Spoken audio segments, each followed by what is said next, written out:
बिस्मिल्लाहिर्रहमानिर्रहीम। अस्सलाम वालेकुम नादरीन, आप यूट्यूब चैनल देख रहे हैं। मैं इमरान खान हूँ। नादरीन, मैंने आपसे कहा था कि गिलगित बल्तिस्तान का इलेक्शन पाकिस्तान की फ़ौज, मिलिट्री एस्टेब्लिशमेंट, आसिम मुनीर और उनके करीबी जर्नैल वो अफोर्ड नहीं कर पा रहे। उन्हें गिलगित बल्तिस्तान पे पूरा कंट्रोल चाहिए, आज़ाद कश्मीर पे भी पूरा कंट्रोल चाहिए और इसके साथ साथ उन्हें बलूचिस्तान पे तो हमेशा से ही अपना कंट्रोल चाहिए। ये इलाके बहुत इंपॉर्टेंट हैं और यहाँ पे बहुत सारे जो है वो कारोबार भी हैं, बहुत सारे मुनाफे भी हैं, लिहाजा वो यहाँ पे अपना कंट्रोल लूज नहीं कर सकते और वो हर हाल में अपने पसंदीदा उम्मीदवारों को जितवाएंगे। हर हाल में वो यहाँ पे अपनी हुकूमत बनाने की कोशिश करेंगे। मैंने आपको पहले कहा था।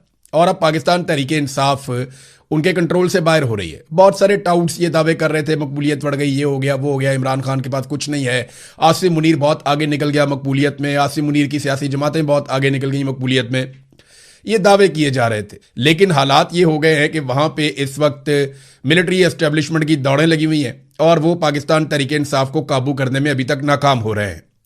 सबसे पहले तो जो नौजवानों के वोट हैं उनको बहुत दूर दराज मुंतकिल कर दिया गया और बड़े पैमाने पर ऐसा किया गया ताकि बंदोबस्त किया जा सके कि इन नौजवानों के वोट ही ना पड़े। बंदोबस्त ये भी किया गया है कि अगर ये वोट डालने के लिए दूसरे इलाकों में जाएं तो इस तरह का बंदोबस्त किया जाए कि वहां पे भी ये वोट ना डाल सकें। तो पूरी कोशिश है मिलिट्री एस्टेब्लिशमेंट की कि नौजवानों को वोट डालने से बाध रखा जाए। जब कंपेन चल रही है तो वो एक तरफा चल रही है, बाकी पॉलिटिकल पार्टी जोर लगाती हैं, उनसे कंपेन चल नहीं रही। सारी की सारी कंपेन जो है वो इस वक्त पाकिस्तान तहरीक इंसाफ के हक में जा रही है। तहरीक इंसाफ के जुनैद अकबर साहब बाकी साथियों के साथ निकले हुए थे और वो अब गिजर जा रहे थे। गिजर में कुछ सीटें हैं और यहां पे भी इलेक्शन हो रहा है। मैंने थोड़े दिन पहले आपको इंतखाबी निशान भी बताए थे, आपको इलेक्शन से पहले दोबारा भी बताऊंगा कि आपने किन इंतखाबी निशानों के ऊपर वोट डालना है। तो यहां पे जनाब जुनैद अकबर साहब जो हैं, और ये वोट आपने इसलिए नहीं डालना कि ये पाकिस्तान तहरीक इंसाफ के उम्मीदवार है, इसलिए डालना है कि ये पाकिस्तान की मिलिट्री एस्टेब्लिशमेंट जिसने पाकिस्तान को बर्बाद करके रख दिया, जिसने पाकिस्तान की ऐसी तैसी कर दी, जिन्होंने पाकिस्तान को इतना नुकसान पहुंचाया कि पाकिस्तान का कोई दुश्मन भी ना पहुंचाए। 4 मरतबा इन्होंने पाकिस्तान पर मार्शल लॉ लगा दिया, पाकिस्तान के पूरे निजाम पर कंट्रोल कर लिया, पाकिस्तान की हर चीज पर कब्जा कर लिया और पाकिस्तानियों को कीड़े मकौड़े बनाकर रख दिया। ये इसलिए इनके खिलाफ वोट डालना है। तो जो जमात भी मिलिट्री एस्टेब्लिशमेंट के साथ खड़ी हो जाए उसको कभी वोट नहीं डालना और जो जमात मिलिट्री एस्टेब्लिशमेंट को चैलेंज करे उसको वोट डालना।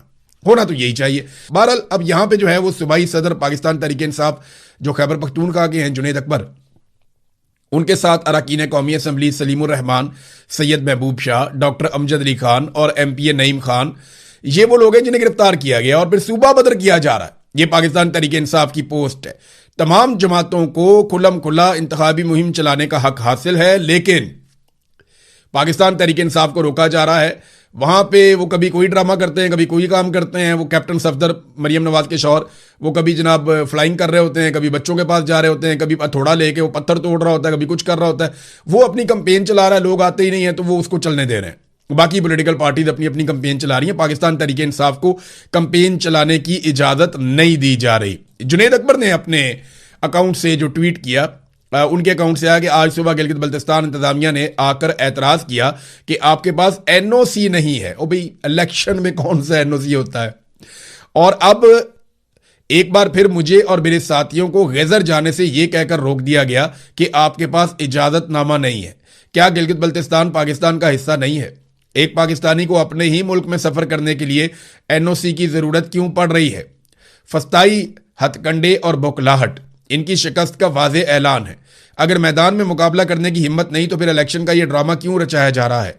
आईनी हकूक की इस खुली पामाली और फस्तायत को किसी सूरत तस्लीम नहीं किया जाएगा।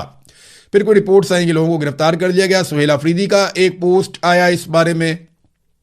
सुहेल अफरीदी ने कहा कि अगर हमारे पार्लियामेंटेरियंस को जल्द रिहा नहीं किया गया तो गिलगित बल्तिस्तान की कठपुतली हुकूमत और जो वहां पर जाली हुकूमत बनाने के लिए सरगर्म है उनसे अपने पार्लियामेंटेरियंस के साथ नारवा सलूक के बारे में सवाल करने वहां पर खुद जाऊंगा।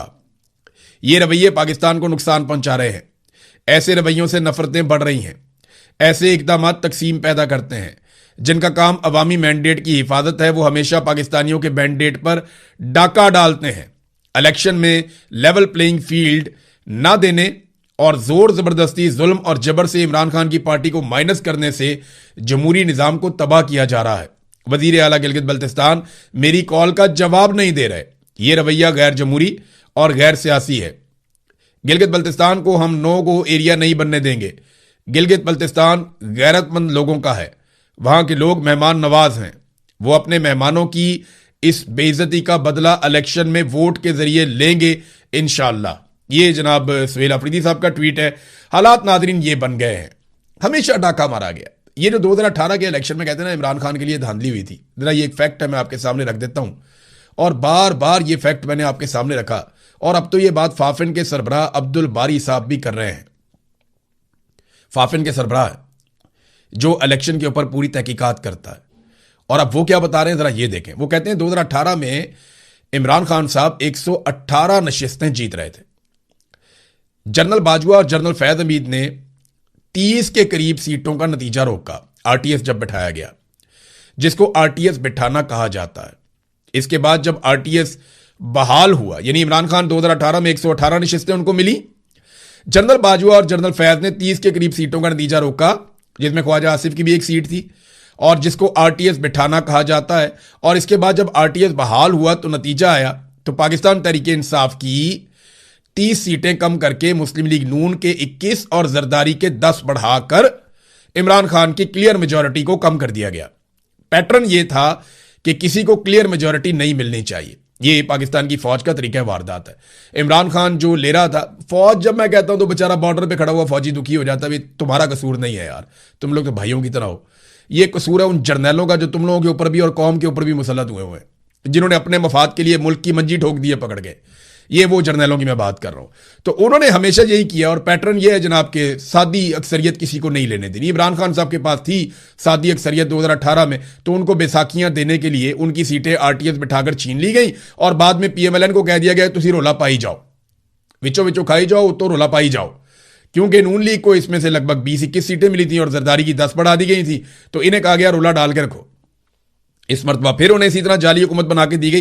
तो जर्नैलों ने हमेशा इनको सपोर्ट ही किया है। लोग पहले समझते थे पाकिस्तान पीपल्स पार्टी इससे बाहर है, जरा पीपल्स पार्टी वाले नेड़े नेड़े हो जाओ और गौर से मेरी बात सुनो, और जरा तवज्जो से बात सुनने के बाद जो है वो अपना फैसला कर लेना। देखिए, मेरा पूरा खानदान पाकिस्तान पीपल्स पार्टी में था। मैंने अपनी जिंदगी का जो पहला वोट डाला वो पाकिस्तान पीपल्स पार्टी को डाला, और हम पीपल्स पार्टी को हमेशा सपोर्ट करते रहे। हमें हमेशा लगता था कि बेनज़ीर भुट्टो पंजाब के ताजिरों से ज्यादा बेहतर है, और उसका नजरिया ज्यादा बेहतर है, वो पाकिस्तान के लिए ज्यादा बेहतर पॉलिसी बनाती है। मगर जरदारी ने आज हर डेमोक्रेटिक आदमी जो है, जो डेमोक्रेसी को पसंद करता है, उसकी नाक काट दी है जरदारी ने। पहले बिलावल ने कहा जी ब्रूट मेजॉरिटी, बहुत तकलीफ हुई। बिलावल ने कहा जी कि डंडे वाली जमहूरियत, बहुत तकलीफ हुई। और अब एस्टेब्लिशमेंट के हाथ मजबूत करने का जरदारी ने स्टेटमेंट दिया है। जरा ये जरदारी का आप स्टेटमेंट सुने, बड़ा इंटरेस्टिंग स्टेटमेंट है। जरदारी ने कहा कि हम सब मिलकर एस्टेब्लिशमेंट के हाथ मजबूत करेंगे और मुल्क को भी मजबूत बनाएंगे। यानी एंटी एस्टेब्लिशमेंट जमात जो हमेशा फौज की सियासत में हिस्सेदारी के खिलाफ रही, वो आज क्या कह रही है कि हम सब मिलकर मिलिट्री एस्टेब्लिशमेंट के हाथ मजबूत करेंगे। यही जरदारी एक दिन कह रहा था ना, ईंट से ईंट बजा देंगे, होशियार होशियार होशियार। फिर नस गए, पहुंच गए जनाब दुबई, वहां से वापस ही नहीं आते थे जरदारी साहब। बतौर सदर इनके अंदर जरूरत नहीं हुई कि ये सामना कर सके, फिर इनको भागना पड़ गया। अब वही जरदारी कह रहा है कि एस्टेब्लिशमेंट के हाथ मजबूत करेंगे, क्योंकि वो अपने बेटे को वजीर आजम बनाना चाहता है, इतनी सी बात है। और अपनी हुकूमत बचाना चाहता है, अपनी साख बचाना चाहता है, और करप्शन के केसों से जान खुलासी चाहता है, इतनी सी बात है। तो जूते पॉलिश करी जाओ और इक्तदार के अंदर बैठे रहो। देखिए, ये लोग वहीं पहुंच गए जहां से जुल्फिकार अली भुट्टो ने आगाज किया था। जुल्फिकार अली भुट्टो ने अयूब खान को अपना डैडी मानकर अपनी सियासत का आगाज किया था। फिर उन्हें अपने इस जुर्म और गलती का एहसास हुआ और उन्होंने ये दाग अपने खून के साथ धो दिया। तो जुल्फिकार अली भुट्टो को सैल्यूट है कि वो डिक्टेटर के सामने झुका नहीं, उसने ये दाग धोया और अपने खून के साथ धोया। बेनज़ीर भुट्टो ने भी शहादत दी और वो एंटी एस्टेब्लिशमेंट रही। लेकिन बाद में एस्टेब्लिशमेंट ने जरदारियों के जरिए से पीपल्स पार्टी पे कब्जा कर लिया। यानी जो भुट्टो की पॉलिटिकल पार्टी थी, इस पॉलिटिकल पार्टी पे जरदारियों के जरिए से कब्जा कर लिया एस्टेब्लिशमेंट ने। और आज ये बेटा और बाप दोनों, यानी आसिफ जरदारी और बिलावल जरदारी, इन्होंने मिलकर एस्टेब्लिशमेंट की मदद से पाकिस्तान पीपल्स पार्टी पे कब्जा किया हुआ है बेनज़ीर भुट्टो की हलाकत के बाद। और ये वो सारा कुछ कर रहे हैं जो एस्टेब्लिशमेंट हमेशा से चाहती है। नाजरीन, एक और ये खबर तो नहीं है, लेकिन ये कुछ लोग तबसरा कर रहे हैं, तो मैं इस पे एक चीज सामने आपको रख दूं। एक इश्तिहार चलाया जा रहा है पाकिस्तान की मीडिया पे कि हमारे फौजी भाई खड़े हुए हैं बॉर्डर पे झंडे लेकर। ये शायद ISPR ने बनाया, और एक छोटी सी नज़म है, वो पढ़ते हैं जनाब कि तुम अपने घरों में ईद मनाओ और हम बॉर्डर पे खड़े हैं। बहुत अच्छी बात है, आप अपनी ड्यूटी कर रहे हैं, लेकिन ये हमारी फौज को ये स्टेटमेंट देना क्यों पड़ता है, ये इस तरह की चीजें बनानी क्यों पड़ती हैं कि हम बॉर्डर पे खड़े हैं तुम घर में सो रहे हो, हम बॉर्डर पे खड़े हैं तुम ईद मना रहे हो, हम बॉर्डर पे खड़े हैं तुम शबरात मना रहे हो। भाई 56 इस्लामी मुल्क हैं, इसके ऊपर तनकीद करने वाले लोग यही कह रहे हैं कि 56 इस्लामी ममालिक हैं, वहां पे भी फौजें हैं, किसी और फौज ने यह स्टेटमेंट जारी नहीं किया कि हम बॉर्डर पे खड़े हैं और तुम सो रहे हो या ईद मना रहे हो। हमारी फौज को यह क्यों करना पड़ता है? बहुत सारे दुनिया में दूसरे ममालिक हैं, उनके अपने बड़े बड़े त्यौहार आते हैं, उन त्यौहारों के ऊपर उनके फौजी ड्यूटी कर रहे होते हैं, लेकिन वो स्टेटमेंट बना के नहीं डालते कि जनाब आप पुरसकून तरीके से अपना त्यौहार मनाइए, हम बॉर्डर संभाल रहे हैं। ऐसे तो नहीं, इस तरह के तो स्टेटमेंट बनाए नहीं जाते, पूरी दुनिया की फौजें नहीं बनाती। हमारी फौज क्यों बनाती है, उसकी एक वजह है, हमारे जर्नैलों की गलतियां इतनी बड़ी हैं कि उन पर पर्दा डालने के लिए मासूम फौजियों की ऐसी वीडियोस को इस्तेमाल किया जाता है। हमारे जर्नैल जो पाकिस्तानी कौम के साथ करते हैं, उसके नतीजे में पाकिस्तानी कौम सवाल पूछती है और नाराज हो जाती है। उस नाराजगी को दूर करने के लिए इस तरह की जज्बाती वीडियोस हमारे जवानों से, मासूमों से, बेचारों से बनवाई जाती हैं। देखिए, खाली फौज तो ड्यूटी नहीं कर रही ना, डॉक्टर्स भी ड्यूटी कर रहे हैं ईद वाले दिन। आप जाके अस्पतालों में देखें, पुलिस वाले भी ड्यूटी कर रहे हैं ईद वाले दिन। आपकी मस्जिदों के बाहर खड़े हुए थे जब आप नमाज पढ़ के निकले थे। आप जाकर देखें, क्या पुलिस का हक नहीं है? उनकी वीडियो कौन जारी करेगा? डॉक्टरों की वीडियो कौन जारी करेगा? मुझे बताएं ना, अखबार वाला ईद वाले दिन अखबार डाल के गया, उसकी वीडियो कौन जारी करेगा? कारपोरेशन वाले, सफाई का अमला, दूध वाला, मीडिया वाला, सारे काम करते हैं। कसाई भी काम करता है ईद वाले दिन, मौलवी नमाजें पढ़ाते हैं ईद वाले दिन, बेशुमार लोग काम कर रहे हैं ईद वाले दिन। तो क्या उन सारों की वीडियोस जारी कर दी जाएगी, तुम लोग ईद मनाओ, हम काम कर रहे हैं? बेशुमार गरीब लोग बेचारे काम कर रहे होते हैं, किसान काम कर रहा होता है, ईद वाले दिन काम कर रहा होता है। वो जो करता है उससे आप रोटी खाते हैं, बॉर्डर तक पे रोटी जाती है। क्या उसकी भी वीडियो बना देंगे? वो भी ईद वाले दिन काम करता है। एक सहाफी बेचारा ड्यूटी कर रहा होता है, गरीब आदमी, मोटरसाइकिल के ऊपर निकलता है, जाके खबर इकट्ठी करता है कि जनाब बड़े लोगों ने कहां कहां पे नमाज पढ़ी है ईद वाले दिन। तो क्या उसकी भी वीडियो बना दें हम कि जनाब ये ईद वाले दिन काम कर रहा था? खाली फौज नहीं काम करती, सारे ही काम करते हैं। ये वीडियो फौज को इसलिए बनानी पड़ती है बेचारी को कि जर्नैलों ने जो इस कौम के साथ किया है वो उस पर पर्दा डालना चाहते हैं और एक जज्बाती अंसर लेकर आना चाहते हैं। तो लोग अब बहुत समझदार हो गए हैं, लोग इसके ऊपर भी तनकीद करना शुरू हो गए हैं। नादरीन, एक और खबर, आलमी मंडी में तेल की कीमतें लगातार कम हो रही हैं और अब लगभग 25% तक कम हो गई हैं, यानी $88 फी बैरल से भी नीचे कीमतें आ गई हैं आलमी मंडी में पेट्रोलियम मसनूआत की। जब आलमी मंडी में कीमत बढ़ी थी ना, तो इन्होंने 24 घंटे नहीं गुजरने दिए, पाकिस्तान में कीमतें बढ़ा दी। लेकिन अब कम करने की बारी है, तो $150 का लीटर पेट्रोल ये कब करेंगे? सवाल यह है कि इमरान खान साहब $100 फी बैरल से भी ऊपर का पेट्रोल खरीद के $150 फी लीटर अगर दे सकते हैं, यानी सस्ता पेट्रोल दे सकते हैं महंगा खरीद के, और वो इतना कोई वो नहीं था, यानी इमरान खान साहब उसमें से मुनाफा कम रखते थे। इन्होंने तो लेवियों और टैक्स बहुत ज्यादा लगा दिए। ये आप पेट्रोल के पैसे नहीं दे रहे, आप लेवियों के और टैक्सेस के पैसे दे रहे हैं जो आपको देने पड़ रहे हैं। तो जनाब, आलमी मंडी में जो तेल की कीमत है वो गिरने के बावजूद पाकिस्तान में कम नहीं किया जा रही। अब कम करे ना पाकिस्तान में, जैसे बढ़ाई थी बहुत तेजी से, वैसे ही कम भी करो उसी तेजी से, लेकिन कम नहीं करते ये। नाज़रीन, कपास के बारे में एक खबर मैं आपको बताता हूं। एक्चुअली गन्ने के चक्कर में ना कपास तबाह कर दी इन्होंने पाकिस्तान की। जितनी शुगर मिले हैं ना, ये बहुत ताकतवर लोगों की है। ये लोग सिर्फ 3 महीने काम करते हैं सर्दियों के सीजन में, ये क्रशिंग के सीजन में काम करते हैं, बेशुमार चीनी प्रोड्यूस करते हैं, बाहर भेज के पैसा कमाते हैं, पाकिस्तान में बेच के पैसा कमाते हैं, और ये इतना पैसा बना लेते हैं कि पूरा साल इन्हें समझ ही नहीं आती कि पैसा खर्च कहां पे करें, और किसान का इस्तेहसाल करते हैं। गन्ना जब तक सूख के बिल्कुल हल्का नहीं हो जाता तब तक ये उसको खरीदते नहीं है वजन के हिसाब से। ये ऐसे जालिम लोग हैं। तो जहां पे कपास लगती थी ना, वहां पे पानी इस्तेमाल किया गया, वसाइल इस्तेमाल किए गए, और वहां पे कपास की जगह पे गन्ना लगा दिया गया। ये गन्ने का फायदा जो है ना, वो किसान को तो होता नहीं है, किसान को तो कीमत मिलती नहीं है, पाकिस्तान को भी फायदा नहीं होता। ये जो गन्ना लगाया जा रहा है इतने बड़े पैमाने के ऊपर, इसका फायदा चंद खानदानों को होता है, जबकि कपास लगती थी तो उसका फायदा ना सिर्फ किसान को होता था बल्कि इंडस्ट्री को होता था, बहुत सारे मजदूरों को होता था, बहुत सारे मेहनत कशों को होता था, और पाकिस्तान को ज़र मुबादला मिलता था जब पाकिस्तान एक्सपोर्ट्स करता था। अब हालात क्या है, कपास की पैदावार 15 मिलियन बेल्स थी पाकिस्तान में, जो कम होकर 2025 में 5.6 मिलियन बेल्स रह गई है, यानी 63% तक कपास पाकिस्तान में अब कम पैदा हो रही है। जो काश्त की जाती थी कपास की, उसका रकबा भी 33% कम हो गया है। 3 मिलियन हेक्टर से कम होकर 2 मिलियन हेक्टर रकबा रह गया है। फिर टेक्सटाइल इंडस्ट्री की ये रीढ़ की हड्डी है, हम कपास मंगा रहे हैं अमेरिका से, अमेरिकन बड़े खुश हैं, और पाकिस्तानी किसान को हमने तबाह बर्बाद कर दिया है। ना उसको कपास लगाने दे रहे हैं, वो गन्ना लगा रहा है बेचारा, ताकि शुगर मिलें चलती रहे इन बड़े बड़े लोगों की, और कौम शुगर के अंदर फंसी हुई है। मेरी पाकिस्तानियों से एक गुजारिश है कि मीठा जरा कम कर दें, आपकी बड़ी मेहरबानी। खासतौर पे चीनी का इस्तेमाल और चीनी से बनने वाली फजूल चीजों का इस्तेमाल आप रोक दें, बंद कर दें, क्योंकि मैं आपके सामने एक डाटा रखने वाला हूं। ये डाटा ये बता रहा है कि पूरी दुनिया के अंदर सबसे ज्यादा शुगर के पेशेंट की जो रेशियो है वो पाकिस्तान में है, और हर बीमारी की जड़ जो है ये शुगर है। हर बीमारी की जड़ ये शुगर है। आप किसी भी डॉक्टर के पास जाएं, उससे कहें मैं चीनी छोड़ दूंगा, आप थोड़े अरसे के बाद चेक करें अपने आप को, दोबारा डॉक्टर के पास जाके आप काफी बेहतर हो जाएंगे। बेशुमार बीमारियों की जड़ ये शुगर है। ये जो लोग शुगर कंपनियों के माने कहना, ये जिनकी शुगर मिले, आप इनको बिठा के कहें ना ये 2 चम्मच चीनी खा के दिखाओ। आप इन्हें बिठा के कहें, इनको पता है ये कौन सा जहर है, ये कभी नहीं खाएंगे। ये आपको खिलाते हैं, ठूस ठूस के खिलाते हैं, और चाय पी लो, और चीनी डाल लो, और चीनी डालो, मिठाई खा लो, जलेबियां खा लो, दूध में डाल के जलेबियां खा लो, पेड़ों में चीनी डाल के खा लो। हर जगह पे आपको चीनी का इस्तेमाल बढ़ाते चले जाएंगे।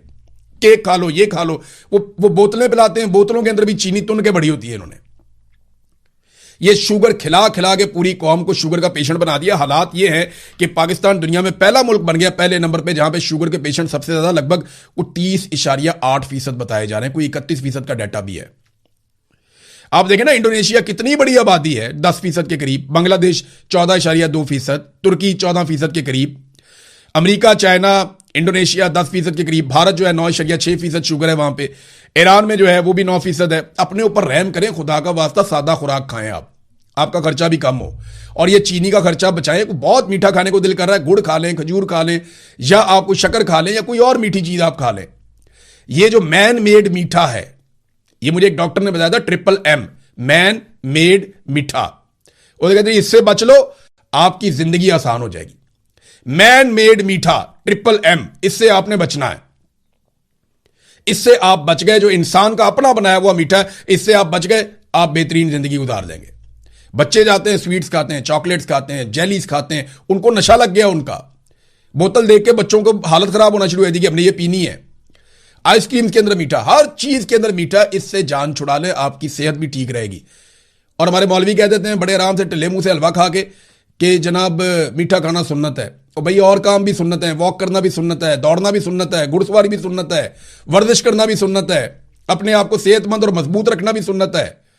वो काम सारे आप नहीं करते, बैठे रहते सारा दिन मीठा खाते रहते हैं। तो मेरी पाकिस्तानी कौम से गुजारिश है, एक तो शुगर माफिया को सबसे बड़ी शिकस्त इस बात से होगी कि आप शुगर का इस्तेमाल आज के बाद चलें बिल्कुल नहीं छोड़ते तो 30% कर दें। इनकी मंजी ठुक जाएगी सारों की, इनकी ऐसी तैसी हो जाएगी। और पाकिस्तान का नुकसान हो रहा है, जहां पे कपास लगनी थी वहां पे सारा गन्ना लगा हुआ है। तो नाज़रीन, मैं इसके ऊपर और क्या बात करूं, बस मेरे ख्याल में इतना काफी है। एक और बड़ी खबर आई है, वो ये खबर ये है, और ये एक बरतानवी अखबार है, उसने ये खबर छापी है। उन्होंने दावा किया कि आयतुल्लाह अली खामनाई की नमाज जनाजा पढ़ा दी गई है। जुमेरात वाले दिन का उन्होंने दावा किया कि जुमेरात वाले दिन उनकी नमाज जनाजा पढ़ा दी गई है, आयतुल्लाह अली खामनाई की। और यह बहुत खुफिया रखा गया, सिर्फ फैमिली के लोग मौजूद थे, करीबी कौन लोग मौजूद थे इसके बारे में नहीं बताया गया, लेकिन यह बताया गया कि उनकी नमाज जनाजा जुमेरात को अदा की गई है। और ये बरतानवी अखबार है द टेलीग्राफ, उसने ये दावा किया है। 28 फरवरी को उनकी शहादत हुई थी, और ये 29 मई आज आ गया है, और 28 मई को 3 महीने हो गए लगभग, तो उनकी नमाज जनाजा पढ़ाई गई है आयतुल्लाह अली खामनाई की। अब कोई अवामी सतह पे तकरीब नहीं हुई, लेकिन जब भी कभी अमन का मौसम आएगा, अमन का वक्त आएगा, तो मैं ये जानता हूँ जब गायबाना नमाज जनाजा भी पढ़ाई गई तो लाखों लोग उसमें शिरकत करेंगे। आयतुल्लाह अली खामनाई का कद इतना बड़ा है इस शहादत के बाद, इस कुर्बानी के बाद, और ये पूरी दुनिया को एक पैगाम भी जाएगा। तो नाज़रीन, ये चीज़ें मैंने आपके साथ शेयर की, खबरें और भी हैं, नेक्स्ट व्लॉग में आपको बताता हूँ। अब तक लेते हैं, अपना ख्याल रखिएगा, अपने इस चैनल का भी। अल्लाह हाफ़िज़।